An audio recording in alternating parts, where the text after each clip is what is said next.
Ouais, c'est ce qu'on disait tout à l'heure, Krista. Par exemple, Alexis Chen, c'est un homme noir. Ouais. Comment des hommes noirs, moi ça me révolte, tu vois. Comment il n'arrive pas à comprendre ce qui arrive? Justement, par rapport à ça, c'est ce qui est drôle, entre guillemets, avec les masculins et même les masculins noirs, c'est qu'ils arrivent à adouber les idées racistes, en fait. Ouais. Ils n'ont pas de problème avec ça. Il y a vraiment un lien qui se crée entre les idées masculinistes et le racisme. C'est d'ailleurs pour ça qu'il faut combattre les deux problèmes de front. Lui, en l'occurrence, pour ce qui est de Zemmour, le fait de manière magistrale. Donc franchement, ça, il faut le reconnaître. On peut être en désaccord avec ses idées, mais moi, j'ai toujours fait attention à séparer les idées de l'homme. Vous partez en entretien d'embauche et que le patron privilégie un blanc comme lui, ça ne me choque pas. Parce que les Noirs parlent énormément de cela. Le fait de s'unir, communauté, et j'en passe. Il faut s'entraider, il faut s'engager entre nous. J'entends souvent ce genre de choses, surtout de la part de Black Lives Matter. Alors pourquoi, lorsque le blanc veut aussi lui de son côté privilégier le sien, on le traite de raciste?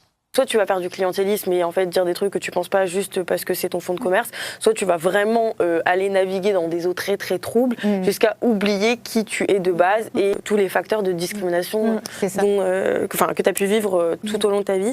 Alors, patriarcat. Ouais. C'est le patriarcat. Il y a aussi des concurrences entre les masculinités justement qui conduit, quand tu es un homme noir, à vouloir te faire bien voir de la masculinité blanche pour voir toi. Voilà, exactement. Alors qu'à l'inverse, les masculinités blanches, les masculinités subalternes, ils vont les mettre de côté, ils vont les considérer comme des rivaux. Et virilité ne veut pas dire forcément être costaud, musclé ou je sais pas quoi. C'est pas ça que je suis en train de dire. Je suis en train de dire que la confiance en soi apporte aussi, finalement, la virilité apporte le charisme.